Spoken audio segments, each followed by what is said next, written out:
ఆంధ్రప్రదేశ్ రాజకీయాల్లో వైసీపీ తీసుకుంటున్న నిర్ణయాలు, ఆ పార్టీ అధినేత జగన్మోహన్ రెడ్డి గారు విడుదల చేస్తున్న లిస్టులు, అభ్యర్థుల జాబితాలు, ఒక్కొక్క లిస్టులో ఒక్కొక్క ఉత్కంఠ, ఒక్కొక్క టెన్షన్. ఇప్పుడు ఫైనల్ లిస్ట్ అంటున్నారు, మరికొద్ది గంటల్లో ఐదో జాబితా, ఒక రకంగా ఐదో జాబితా అవుతుందా, ఫైనల్ లిస్ట్ అవుతుందా? అయితే ఇప్పటి వరకు విడుదలైన లిస్టులో ఇన్ఛార్జీలను కూడా మార్చే అవకాశం ఉంటుంది. వాళ్ళకి స్థానచలనాలు ఉండొచ్చు, లేదంటే వాళ్ళ ప్లేస్లో కొత్త వాళ్ళు కూడా వచ్చే అవకాశం ఉంటుంది అనేది ఒక ప్రచారం జరుగుతుంది. ఈ టెన్షన్లోనే వైసీపీ నేతలు గడిపేస్తున్నారు. 25వ తేదీ తర్వాత ఇంకా ఎన్నో గంటలు లేవు. 27వ తేదీ నుంచి ప్రజల్లోకి వెళ్ళబోతున్నారు జగన్మోహన్ రెడ్డి గారు. భీమిలిలో ఒక భారీ బహిరంగ సభ పెట్టి అక్కడి నుంచి ఆయన ప్రచారం కూడా ప్రారంభించబోతున్నారు అనేది సమరశంకారం పూరించడానికి సిద్ధంగా ఉన్నారు. సామాజిక న్యాయం దిశగా ఈ నిర్ణయాలు సక్సెస్ అవుతాయి. నిజంగా లాస్ట్ మినిట్లో మార్పులు చేర్పులు ఉంటే అదే ఒక పెద్ద ఎఫెక్ట్ అవుతుందా, థ్రెట్ అవుతుందా వైసీపీకి? ఇది అంశం మీద చర్చించే ప్రయత్నం చేద్దాం. సార్, దాదాపుగా ఇన్ఛార్జీలు అంటే వాళ్ళే అభ్యర్థులేనా, లేదంటే ఇన్ఛార్జీలను కూడా మార్చి ఆ ప్లేస్లో కొత్త వాళ్ళని పెట్టిన సందర్భాలు కూడా ఏమైనా ఉంటాయా? భారతీయ జనతా పార్టీకి అయితే నియోజకవర్గ ఇన్ఛార్జి వేరు, అభ్యర్థి వేరు. ఓకే. అభ్యర్థిని ప్రకటించే ముందు ఇన్ఛార్జిని ప్రకటిస్తారు. ఇన్ఛార్జి అందరినీ సమీకరించేటటువంటి పని చేస్తారు. అభ్యర్థిని తర్వాత ప్రకటిస్తారు. ఇప్పుడు ఫర్ ఎగ్జాంపుల్ మొన్న రాజాసింగ్ ఉన్నాడు. రాజాసింగ్ని హైదరాబాద్ పార్లమెంట్ స్థానానికి ఇన్ఛార్జిగా ప్రకటించారు. అంటే ఆయన ఎంపీ అభ్యర్థి అని కాదు. భారతీయ జనతా పార్టీలో ఆ ఫార్ములా ఉంటుంది. నియోజకవర్గ ఇన్ఛార్జి ఒకళ్ళు, ఇది ఒకళ్ళు. But Telugu Desam party, YSR Congress party ఇద్దరిలో కూడా సమన్వయకర్త అంటే అక్కడ పార్టీకి అభ్యర్థి అని. కాబట్టి ప్రాంతీయ పార్టీ సిద్ధాంతాలు వేరా, ఎవరి పాలసీ ఈ విషయంలో ప్రాంతీయ పార్టీ అని కాదు. ఇప్పుడు కాంగ్రెస్ పార్టీ కూడా నియోజకవర్గ ఇన్ఛార్జి అని, నియోజకవర్గానికి అతనే అభ్యర్థి అని. ఒక భారతీయ జనతా పార్టీ ఫార్ములా డిఫరెంట్గా ఉంటుంది. వీళ్ళు ఒక్కొక్కళ్ళు ఒక్కొక్క ఫార్ములా ఫాలో అవుతుంది. కానీ వైసీపీలో రీసర్వేలు జరుగుతున్నాయి అనేది, అంటే కొంతమంది సీట్లు, అదే ఇన్ఛార్జీలుగా రాని వాళ్ళు, సీట్లు దక్కని అభ్యర్థులు ఒక రిక్వెస్ట్ చేసుకున్నారు జగన్మోహన్ రెడ్డి గారి దగ్గర. వాళ్ళని రీసర్వే చేసి లేదు ఈ నియోజకవర్గానికి వీళ్ళ అర్హులే అని అనిపిస్తే మార్చే అవకాశం ఉంటుంది అనేది, అదేమైనా జరుగుద్దా? బేసిక్గా తను అభ్యర్థుల్ని ప్రకటించే ముందు ఎవరికైతే నీకు నీ నియోజకవర్గంలో కరెక్ట్గా లేదు వాళ్ళకి, అందుకని సోన్స్ వాళ్ళకి ఇవ్వబోతున్నాను అంటే ఇక్కడ రెండు కోణాలు. ఒకటేమో నీ నియోజకవర్గంలో కుల సమీకరణాల కారణంగా నీకు ఇవ్వలేకపోతున్నాను కాబట్టి నీకు నెక్స్ట్ ఎమ్మెల్సీ ఇస్తాను, లేకపోతే ఏదైనా మంచిగా చూసుకుంటానని చెప్పడం చేస్తూ, రెండవ కాన్సెప్ట్లో ఈ నీకు సరైనటువంటి ఆధారం లేదు నీ నియోజకవర్గంలో కాబట్టి మారుస్తున్నాను అన్నది ఇంకొకటి. అంటే పనితీరు ఆధారంగా. ఇది రెండు రకాలన్నమాట. ఈ కుల సమీకరణాల ఆధారంగా మారుస్తున్నానన్నటువంటి చోట్లన ఇంకే ఇష్యూ లేదు, వెళ్ళిపోతున్నారు వ్యతిరేకత ఇదంతా కూడా. అలా కాకుండా లేదండి నాకు ఆధారం ఉందండి, మీరు కావాలంటే ఇంకోసారి క్రాస్ చెక్ చేయండి, ఎవరైతే మీరు సర్వే పంపించినటువంటి సంస్థలు కాకుండా అంటే ఆ సంస్థలోనే వేరే టీంని ఎవరైనా పంపించండి, లేదా వేరే టీంతో సర్వే చేయించండి అని అడిగారు కొంతమంది. అడిగినప్పుడు అట్లాగా దాదాపుగా 6 చోట్ల 7 చోట్ల చేయించారు. అలా చేయించిన వాళ్ళల్లో ఒక్కతను మాత్రమే మళ్ళీ సక్సెస్ అయింది. అది పిల్లి సుభాష్ చంద్రబోస్ది. అక్కడ వాళ్ళ అబ్బాయికి ఫస్ట్ లో వేరే పేరు అనుకున్నటువంటిది, దానికంటే కూడా వాళ్ళ అబ్బాయి అయితే బెటర్ అన్నటువంటిది సర్వే వచ్చింది. సుభాష్ చంద్రబోస్ కంటే వాళ్ళ అబ్బాయి అయితే బెటర్ అని, అందుకని అతనికి ఇచ్చారు. మిగతా వాళ్ళది ఎవరిది కూడా రీసర్వేలు చేశారు, 3-4 చోట్ల కూడా చేశారు. చేస్తే కూడా వర్కౌట్ కాలేదు. ఆళ్ళ రామకృష్ణారెడ్డిది కూడా అట్లాగే రీసర్వే చేసినా కూడా అక్కడ అతను గెలిచే అవకాశం లేదనుకున్నాకనే వదిలేసింది. అంటే అక్కడ కుల సమీకరణం కూడా ఉంది. తర్వాతన ఇప్పుడు జరుగుతున్నది సర్వే ఆల్రెడీ చేస్తున్నారు. ఎట్లా అంటే కొత్తగా అభ్యర్థుల్ని ప్రకటించాక ఈ అభ్యర్థులని పబ్లిక్ ఎట్లా రిసీవ్ చేసుకుంటున్నారని సర్వే చేస్తున్నారు. అట్లాంటి వాటిలో ఒక 3-4 చోట్లన వాళ్ళు జనంలోకి తెలియట్లేదు వాళ్ళు అన్నటువంటి ప్రచారం జరుగుతుంది. ప్రచారం మాత్రమే, మనం ధృవీకరించలేము. అది విజయవాడ వెస్ట్ ఒకటి, తర్వాత పత్తిపాడు ఒకటి, ఇంకొకటి వచ్చి రేపల్లి ఒకటి, ఇట్లాంటిది ఏదో ఒక 4 నియోజకవర్గాల్లో మళ్ళీ మార్పు చేర్పులు ఉంటాయి. అంటే దాంట్లో వాళ్ళు పబ్లిక్లోకి ఎమర్జీ కావట్లేదు అన్నటువంటి కారణంగా కొంత మార్పు చేర్పులు ఉండొచ్చును అనేటువంటిది అయితే నడుస్తున్నది. వాళ్ళు అంటే కొత్తగా ఎవరి పేర్లు అయితే ఎంపీ అనౌన్స్ చేశారో వాళ్ళకి సంబంధించి వాళ్ళు ఇన్వాల్వ్మెంట్ తక్కువ ఉంది, వాళ్ళకి పబ్లిక్లో ఇమేజ్ తక్కువ ఉంది. ఇదివరకు ఎమ్మెల్యే మీద ఇమేజ్ తక్కువ ఉంటే ఈ కొత్తగా వచ్చినటువంటి వాళ్ళు ఇమేజ్ తక్కువ ఉందన్నటువంటి ప్రాతిపదికన లెక్కలేస్తున్నారు అన్నటువంటిది. అది ఎంతవరకు వాస్తవం రేపు లిస్టులో. కొత్త అభ్యర్థులను ప్రకటించేసిన తర్వాత ఆబ్వియస్లీ వాళ్ళకి అప్పుడే జనాల్లో అంత గుర్తింపు అయితే రాదు కదా. అంటే సిట్టింగ్ ప్లేస్లో కొత్త వాళ్ళని పెట్టినప్పుడు ఖచ్చితంగా సిట్టింగ్ ప్రభావం అయితే ఉంటుంది. సర్వే ఆధారంగా వాళ్ళ విషయంలో అంటే ఓన్లీ కొత్త వాళ్ళ విషయంలో నిర్ణయం తీసుకోవడం అనేది ఎంతవరకు ప్రామాణికం, ఎంతవరకు కరెక్ట్ మనం జడ్జి చేయలేము కదా. అతని ఇష్టం అతనిది. అంతేనా? అతని పార్టీ అతను ఎట్ట చేయాలనుకుంటాడు, అతని ఇష్టం. ఒకటేంటంటే కొత్త వాళ్ళ ఇప్పుడు పాత వాళ్ళకి ఇమేజ్తో కంపేర్ చేసి ఇతను అంతకంటే ఎక్కువ ఉండాలి కదా. ఇప్పుడు ఎవరున్నా పార్టీ పేరు మీదనే, ఆ పార్టీకి ఇతను అనౌన్స్ చేసిన దగ్గర నుంచి తిరిగేయాలి రోడ్ల మీద. ఫర్ ఎగ్జాంపుల్ అతను ఉన్నాడు విజయవాడ వెస్ట్ నుంచి ఈస్ట్కి పంపించే సెంట్రల్కి పంపించారు వెల్లంపల్లి. ఓ 4-5 రోజుల పాటు మల్లాది విష్ణుని అందరినీ కలుపుకెళ్ళడానికి ట్రై చేశాడు. విష్ణు కలవట్లేదు. చూశాడు తను తిరిగేస్తున్నాడు. అదే అవును. మరి వెస్ట్లో ఏం చేయాలి? వెస్ట్ అతను తిరగాలి కదా. అవును. అతను తిరగకపోతే ఏం చేయాలి? అతను ఇంకెవరో వచ్చి పైనుంచి వచ్చి మాట్లాడు. కొంతమందిది ఎట్లుందంటే సీట్ వచ్చింది, సమాజ సమీకరణాలు ఇచ్చేశారు నాకు, నేనేం చేయాలి, నాకేం చెప్పలేదంటే రోజు కూర్చుని వెనకాల ముడి కింద కర్రెట్టి తొయ్యరు కదా. నీకు అవకాశం ఇచ్చిన దగ్గర నుంచి నువ్వు రోడ్డు మీద పడిపోవాలా. అలా పడకపోతే నీకు జనం పట్టించుకోరు కదా.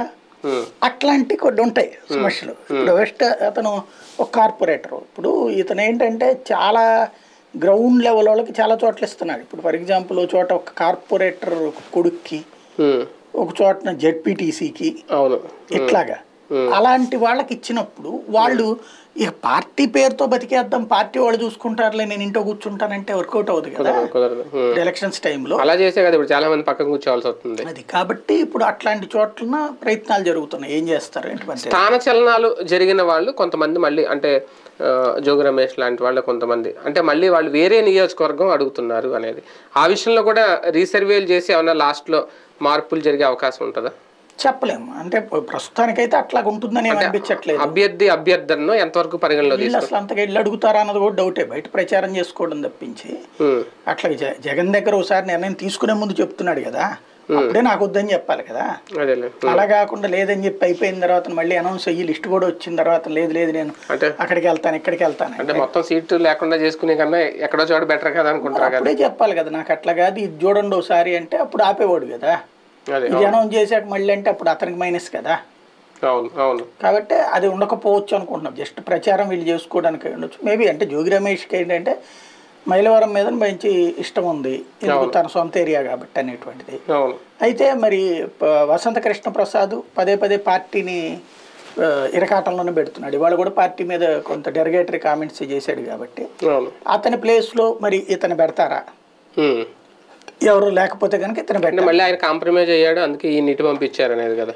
ఎవరు? వసంత కృష్ణ ప్రసాద్ ముందు కొంచెం నెగిటివ్ గా మాట్లాడినా మళ్ళీ కూడా అంటే అతను ఏది కావాలని పార్టీని డ్యామేజ్ చేయడం కాదు, అతను బోళగా మాట్లాడతాడు. పత్రికలు ఏం చేస్తాయి, తెలుగుదేశం అనుకూల పత్రికలు హైలైట్ చేస్తాయి. ఇప్పుడు వాళ్ళు మాట్లాడిన దాంట్లో కూడా ఏముంది, పనిచేసినా కూడా బిల్లులు రాలేదు అన్నాడు. అభివృద్ధి అనుకున్నంత చేయలేకపోతున్నాము, ఇక్కడ సంక్షేమం అయితే బాగా నడుస్తుంది అని చెప్పాడు.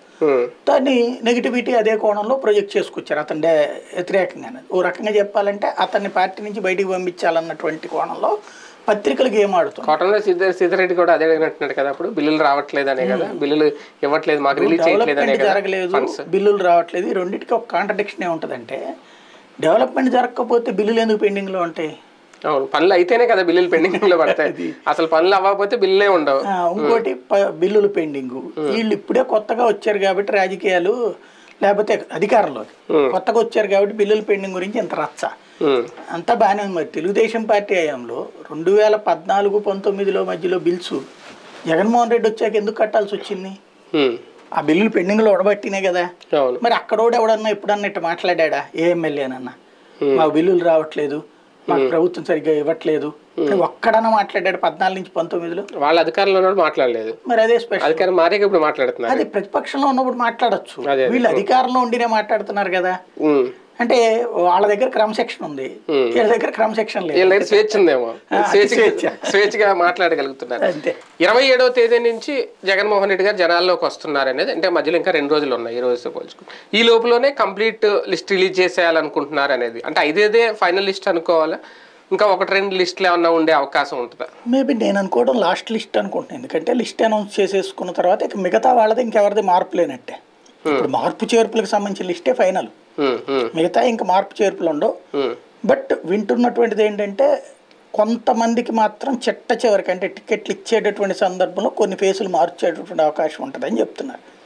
అది వాళ్ళని ఎప్పటి నుంచి తీసి ఇబ్బంది పెట్టుకునే కంటే అప్పటికి ఎవరైనా మంచి క్యాండిడేట్ దొరికితే ఇస్తారు, లేకపోతే కనుక వాళ్ళని మెయింటైన్ చేస్తారు కొన్ని ఫేసెస్కి సంబంధించి, అంటే ఫెమిలియర్ ఫేసెస్ సంబంధించి అని చెప్తున్నారు. సామాజిక న్యాయం అనేది ఇప్పటివరకు చూసాం 4 లిస్టుల్లో. అలాగే అవకాశాలు దక్కని కొన్ని సామాజిక వర్గాలు, అంటే లేదంటే ప్రయారిటీ తగ్గిన కొన్ని సామాజిక వర్గాలు 5వ లిస్టులో ఫైనల్ లిస్టులో ఉంటాయా, లేదంటే ఇందులో కూడా సామాజిక న్యాయమే మెయిన్ స్ట్రీమ్లో ఉంచాలనుకుంటున్నారా జగన్మోహన్ రెడ్డి? అంటే ఇప్పుడు సామాజిక న్యాయం అనే దాంట్లో ఉండేది ఒక కోణం ఉంటుంది. రెడ్డికి తగ్గిందో తగ్గిందో వైఎస్ఆర్ తగ్గిందో అది కాదు వాళ్ళ దృష్టిలో. సామాజిక న్యాయం అనే పదానికి అర్థం ఏంటి? అణగారిన వర్గాలు, సుదీర్ఘకాలం రాజ్యాధికారానికి దూరమైనటువంటి, రాజకీయ అధికారానికి దూరమైనటువంటి వర్గాలకి అప్పర్ హ్యాండ్ ఇవ్వటం. అది సామాజిక న్యాయానికి సంబంధించినటువంటి సూత్రం. సమన్యాయం వేరు, సామాజిక న్యాయం వేరు. సమన్యాయం అంటే అన్ని కులాలకి సమానమైనట్టు న్యాయం. భారత రాజ్యాంగంలో రిజర్వేషన్ సిస్టమ్ ఉన్నాక సమన్యాయం ఎక్కడ ఉంటుంది ప్రాక్టికల్ గా? ఇక్కడ అణగారిన వర్గాలకి సమన్యాయం జరగాలంటే కొన్ని దశాబ్దాల పాటు తప్పదు అని కదా తీసుకొచ్చింది. కాబట్టి ఇప్పుడు అది సామాజిక న్యాయం సాధ్యం కావాలనేది అందులో భాగంగా జరుగుతోంది. కాబట్టి నెక్స్ట్ స్టెప్ ఎట్లా ఉంటుంది అంటే సామాజిక న్యాయానికి సంబంధించినటువంటి నెక్స్ట్ స్టెప్ 2019లో జగన్మోహన్ రెడ్డి గారి నోటి నుంచి వచ్చింది సమన్యాయం. అంటే క్యాబినెట్ కూర్పు టైంలో కూడా మాట్లాడారు సమన్యాయం అందరికీ అనేది. అందుకే 2.5 ఏళ్ళు అనేది. ఇప్పుడు సమన్యాయం నుంచి సామాజిక న్యాయం దాకా వచ్చేసింది సీట్ల విషయంలో. ఇంక ఇదే కంటిన్యూ అవుద్దా? రేపొద్దున అధికారంలోకి వస్తే రేపొద్దున క్యాబినెట్ కూర్పు ఇవన్నీ కూడా ఈ రేషియోలోనే వెళ్తాయా? దానికి ఇదేనా సిగ్నల్? ఇప్పుడు కూడా అతనికి సరిగ్గా తెలుగు దానికి అర్థం కుదరక చెప్పుండకపోవచ్చు, కానీ సమన్యాయం అనే పదం వాడారు కదా 2-3 సార్లు. తనకి తెలుగుకి సంబంధించి ఈ మన గ్రాంధికం అర్థం కాక, పాత్రికేయ భాష అర్థం కాక ఆ మాట అని ఉంటాడు ఆయన.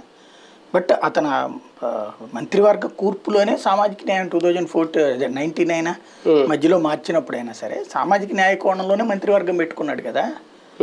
తన కాన్సెప్ట్ తన అధికారంలోకి వచ్చినప్పటి నుంచి కూడా సామాజిక న్యాయం అనేటువంటిది చిరంజీవి గారు అప్పుడు నినదించారు, ఈయన ఆచరణలో పెడుతున్నాడు. సింపుల్ లాజిక్ అది. బీసీ ఎస్సీ ఎస్టీ ఇప్పుడు 5 గ్రూప్ ముఖ్యమంత్రులు అంటే అదే కదా సామాజిక న్యాయం. రెండోసారి కూడా అదే కదా కంటిన్యూ చేసింది.